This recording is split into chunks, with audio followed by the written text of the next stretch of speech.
लखीमपुर खीरी जिले के पलिया तहसील के साहित्य प्रेमियों के लिए यह दिन गर्व और समृद्धि का था, जब प्रख्यात बाल साहित्यकार और कथाकार स्वर्गीय साबिर हुसैन की 72वीं जयंती के अवसर पर एक गरिमामय आयोजन किया गया। यह समारोह पलियाड समिति द्वारा संपूर्ण नगर रोड स्थित पलिया मॉन्टेसरी स्कूल में आयोजित किया गया, जिसमें क्षेत्र के पत्रकार, साहित्यकार, समाज सेवी और छात्र छात्राएं बड़ी संख्या में शामिल हुए। कार्यक्रम का संचालन फुरकान अंसारी ने कुशलता से किया।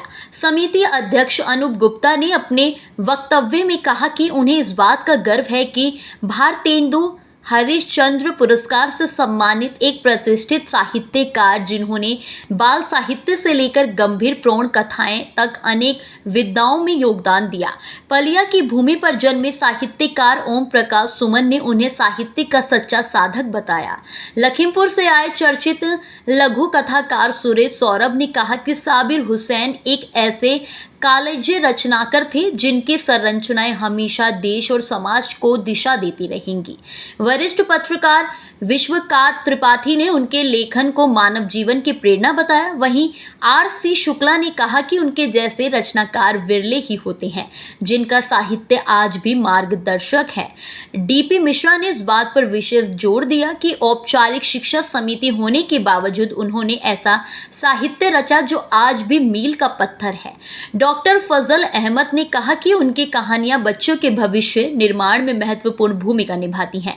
इस मौके पर मोबिन अहमद ने साबिर साहब के जीवन पर प्रकाश डालते हुए कौमी एकता पर आधारित एक सशक्त रचना भी प्रस्तुत की, जिसमें कहा गया, तुम चाह कर भी नफरत का बीज बो नहीं सकते, हिंदू और मुसलमान कभी जुदा नहीं हो सकते। कार्यक्रम के अंत में संयोजक दर्शन सिंह हिंदुस्तानी ने साबिर हुसैन के पुत्रों फारूक हुसैन और आसिफ हुसैन को सम्मानित किया।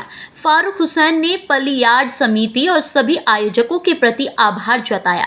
इस आयोजन में श्याम आनंद, आलोक मिश्रा, रवि गुप्ता, रत्ना बाजपेयी, लक्ष्मी नारायण गुप्ता, धर्मेंद्र सिंह अरोड़ा, दाऊद अहमद, विष्णु गुप्ता, महबूब आलम, अनु भास्कर, शाहनवाज गौरी, जाबिर अंसारी सहित कई गणमान्य पत्रकार, शिक्षक और विद्यार्थियों ने भाग लेकर इस आयोजन को ऐतिहासिक बना दिया। जिंदा थे और मुझे लगता है कि पहले वो जैसे कि काफी ज्यादा बता रहे थे कि समय समापन के दफ्तर में कंपोजिंग वगैरह का काम किया करते थे, लेकिन मुझे जहाँ तक याद है बेला सिंह चौराहे के पास जहाँ पर विशाल ज्वेलर्स है वहाँ पे आपने संवाद दिया है।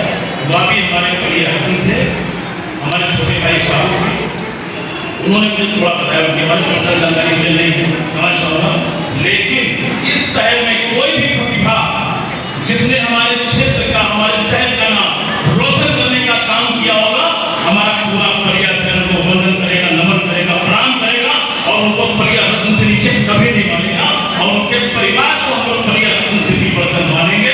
आज मंच के माध्यम से हम लोग सोचते हैं आने वाले समय 15 अगस्त हमारा कार्यक्रम जब फिर शुरू होगा तो जो छूट रहे आने वाले समय में उनको पूरा परिवार, लक्ष्मी भैया, आलोक भैया, अन्य विश्वकांत त्रिपाठी जी, साबिर भाई हमसे बहुत बड़े थे, लेकिन हम लोगों की उनसे एक दिली मोहब्बत थी। जब वो सुधाकरनाथ मिश्रा जी के अंदर काम किया करते थे तो हम मोबिन भाई और सभी लोग बड़ा उनसे उनका प्यार था और उनकी रचनाएं हम लोग हमेशा सुनते रहते थे, देखते रहते थे। दूसरे के हमें सहारे आंगन में झूमते हैं सभी चांद सितारे और दामन में लिए हैं सभी बादलों की बहारें। ना जाने किसने डाल दी रिश्तों में दरारें, ना जाने किसने डाल दी रिश्तों में दरारें। हम भाई हैं, भाई से खफा हो नहीं सकते, हिंदू और मुसलमान जुदा हो नहीं सकते। साइंस जब करते हैं तो उन्होंने कहा कि देखिए काम का दबाव और ऐसा वर्क है जो आदमी तुरंत चाहता है उसका दबाव, इसके बाद बाबूजी की व्यवस्था, उसके बावजूद भी मैं चिंतन और मनन करूं कि समाज के लिए, नन्हे मुन्ने बच्चों के लिए कैसे क्या किया जाए, हम समाज को क्या दे सकते हैं।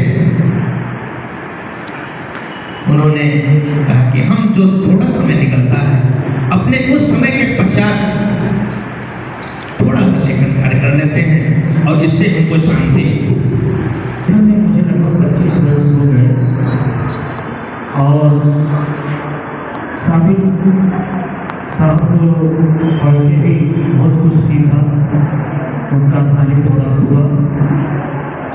उनके व्यक्तित्व की ये विराटता थी कि वो कभी भी उनसे बात करना चाहें लेकिन तो सरस्वती संकोच बात कर लेते थे। तो पुरस्कार लिए बैठा हुआ है और हम जानते तक नहीं। हमारा फर्ज बनता है कि हम कम से कम बलिया के सारे स्कूलों में एक ऐसे कार्यक्रम करें और जागरूक करें अपनी जनता को, अपने स्टाफ, अपने क्षेत्र में सभी बच्चों को कि हमारे बीच के कलाकार, एक साहित्यकार इस ऊंचाई पे पहुंचे हुए हैं जिसमें लोगों का रश होता है। शायद पूरे हिंदुस्तान में 10-15 लोग होंगे वैसा, और उनमें से एक हमारे हम लोगों को बहुत गर्व होना चाहिए। तो मरहूम साबिर साहब जिंदा थे और मुझे लगता है कि पहले वो जैसे कि अभी काफ़ी ज़्यादा बता रहे थे कि समय समांतर के दफ्तर में कंपोजिंग वगैरह का काम किया करते थे। लेकिन मुझे जहाँ तक याद है, बेला सिंह चौराहे के पास जहाँ पर विशाल ज्वेलर्स है वहाँ पे खोखा रखा हुआ था और उस खोखे पर कॉस्मेटिक के सामान और आज जो उन्होंने लिखा वो अमर है। आज के दौर में जो इंटरनेट जो खा लिया उस चीज़ को उन्होंने जिंदा किया था।